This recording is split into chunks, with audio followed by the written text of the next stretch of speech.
With us in studio this morning, David McWilliams, economist, broadcaster and author. Mary Whelan was a diplomat, most recently ambassador to Austria and the Netherlands. John O'Brien, Jean Monnet, Professor of European Integration in Maynooth. Jeanne Kelly, partner with Technology Law, LK Shields. And Eoghan Corry, editor of Travel Extra. And you are all most welcome indeed to the programme. We're going to start off with the John Delaney story. Eoghan, how do you read this? An empire was built by John Delaney, and he built it, as many politicians and sports people have, by getting their grassroots on side before he moved into the position. As Eamon says, contentious of the media, untouchable. What most fans harp on about, and they've chanted about this as much as this, his enormous salary, which, it has to be said, we are paying too much for the CEO of the FAI. He negotiated a contract. I mean, presumably he did it in a hard-nosed fashion. And the credit has to be given that he, for the first time in the history of the FAI, turned it into a money-making organisation. The point Alan made is that the winners of the domestic league, the prize money they get is less than 1/3 of his salary. If you take the salaries of the CEO of the GAA and the IRFU, two eminently successful sporting bodies, and add them together, they don't come to that. So while all of this success was being presented to the Irish fans, there was some international success as well, the Euros 2016, and the bringing of the finances into order, because the FAI historically was a receipts in a shoebox organisation, really right up to the history of when Eamon was started playing. You know, it was bookmakers running Drumcondra, and bookmakers running Shamrock Rovers, and scrap merchants running Drumcondra. It was always what's wrong with bookmakers and scrap merchants?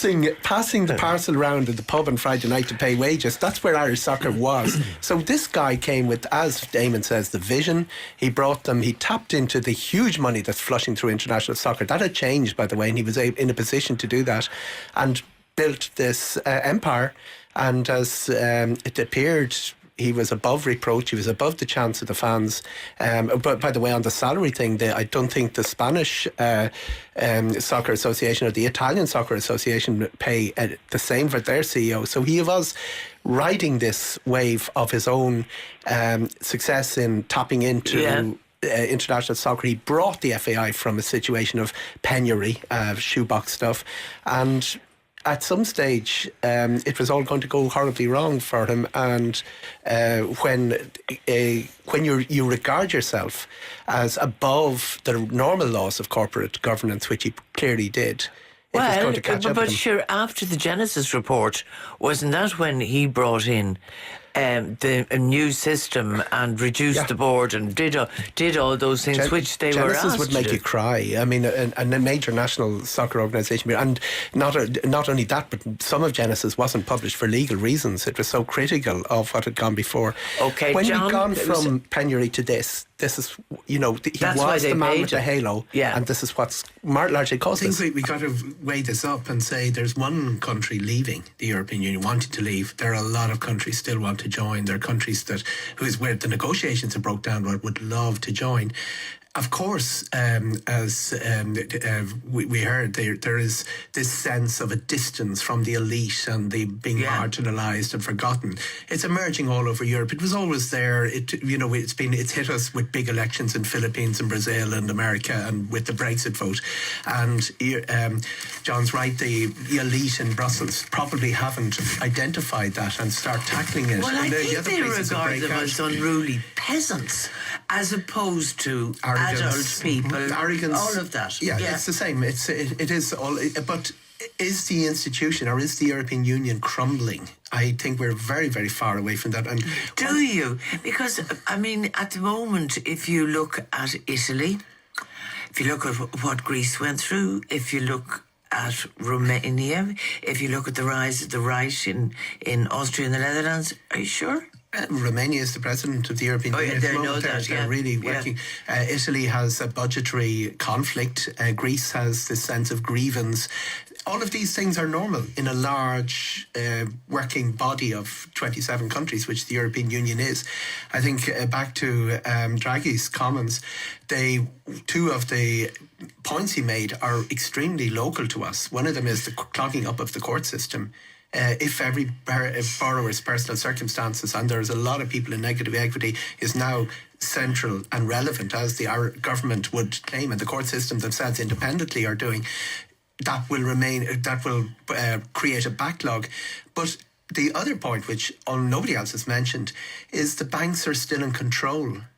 They are the ones who will argue that this will compromise their facility to lend money. Yeah. And the people who... And Draghi referred to it as well. Yeah, exactly. Yeah. That's in Draghi's points. And the people who hectored is into borrowing too much money and then left us with the bill to pay are still in control. And I don't see any way around. I don't see any movement from Europe to try and shift that power balance. It was very, very well discussed in the early days of the recession. But what you do when you're traveling around the world, you see other countries who tackled that, who whistled past it. The Americans were in as deep a recession, pulled through it quicker because they weren't as rule-based. And the Australians seem to have whistled right through. I mean, they were sitting on commodities, things like that. Yeah. But they did things like freed spending. They gave small grants to households to spend more, to get over the little speed bumps along the way, while we were tied into this very rule-based approach to it. And the most relevant for me point from Draghi is that the ability of the banks to turn off credit facilities and on like a tap is still central to, the government is pretty powerless, Europe is pretty powerless, it's pretty central to the societal The problem. other thing is when one travels and, as they say, go out foreign, one of the things that's terrific is to go into cities that have people in it from all over the world. It gives a special vibe. And yet we seem to be afraid of that. Everybody around this table grew up in a very homogenous Ireland where it was sort of your exposure to culture was pretty limited. It is a joy to go into these great multicultural cities of Europe and places like Brussels with their huge African populations, and everybody in the city celebrates it. Even the people who sometimes march against immigration can be found at the market buying one of the truisms since the Second World War is that immigration enriches the country that people move to, and it brings talent. It brings it also brings entrepreneurship, and parts of rural Ireland have seen a century of decline. Inability to field GA teams, things like that, and in some of them, they've been saved by the existing immigration. Now, the existing immigration is not from Syria. The existing immigration is Germans and French and people like that who decide to retire. And you can see schools in West Kerry, in the Gaeltacht regions in West Kerry, where people are speaking in Irish. Irish is their working language, but their surnames are from a mix of Western European countries. It tends to be. Immigration is good. And that message cannot be reinforced early and often enough. Sorry, just a glib point. We should partition England and keep the south and leave the north of England and Wales go off. Just like happened 100 years ago. No, there is a point here. All this discussion is, and it reflects what's happening nationally in Ireland as opposed to what John experienced in Brussels, is almost like we're following every bounce of the ball, every vote in the House of Commons, paying a lot of attention to it. It's energy sapping just to keep all of this going. What happened on Thursday night was a very clear message from the 27. We're taking control of this. It was described as 90 minutes of nothing. Theresa May, or Theresa June as some people are calling her now, but Theresa May she's getting a lot of personal abuse, which is a pity. The pitch to the European Union was it didn't get any reception whatsoever, because the opposite is happening of what Boris Johnson said early in the days. We have all the cards. Europe has all the cards. What does Europe do next? It is time to call in Britain and say there are 4 million signatures. You're supposed to consider a petition with 100,000. There's 1 million on the streets. It's time for a second referendum. Last time round, they had a referendum without a debate. It was all bendy bananas and messages on German-built buses. They are now having their debate without the referendum. It's time for Europe to lay that on the condition for whatever else she comes back when she's nowhere to turn at the end of this week and say this is the condition. Two things. Welcome back to the programme and the problem. Yeah, Eoghan Corry even. Travel expertise had. There are two big stories relating to both air and sea travel making headlines. Let's start with the sea and not the Norwegian one. Dublin Port to reduce the number of cruise ships coming into Dublin in 2 years' time. Why? Brexit. They need 120 million euro to build a pier. This is basically what's at the heart of this. There's the cruise ship income in Dublin Port is about 2 million a year.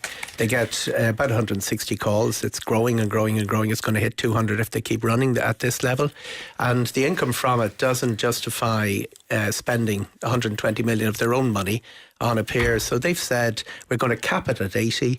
And they are going to have 2 berths where 2 cruise ships a week can come in. The really sad part of this, Marian, is that we're at the cusp of something very, very big in Irish tourism in general, in that cruise ships have been calling for about 20 years, coming in, everybody spills off, they all go to the Guinness Storehouse, the book of kells. The real money and the real action in cruise is when your ship starts in Dublin, comes back to Dublin, takes the passengers all on, 2,500 to 4,000 of them, puts them all back off again. They all fly home. What advantage does Dublin have? Its airport through the tunnel is about 15 minutes away from the port. Right. And most of the people coming to board in Dublin are boarding the 2 cruise lines that have mini-series here, mini-seasons here, Celebrity and Princess. They're bringing them in from North America. For the first time, they're talking about doing a full season from about 2020, 2021. This has got headlines throughout the cruise industry. Dublin is no longer welcoming cruise passengers. It's a disaster. Okay. Airlines, Ethiopian Airlines, 157 people on board the Boeing 737 MAX. What's the story with that, and how long is it going to take to find out what the story is?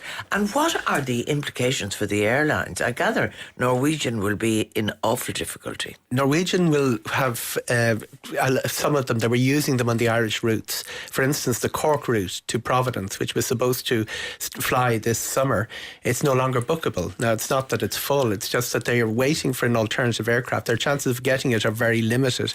They are at the moment got a provision and a contingency plan in where they're using a 787 Dreamliner, but Cork people who have booked on it will be bussed to Dublin, flown to Stewart International New York, and then bussed to Providence, 3 hours the other side. Oh God. It's a big problem for Norwegian because they've already taken their delivery. It's a big problem for the likes of Jet Airways in India, which are in very wobbly state, that have taken a big delivery.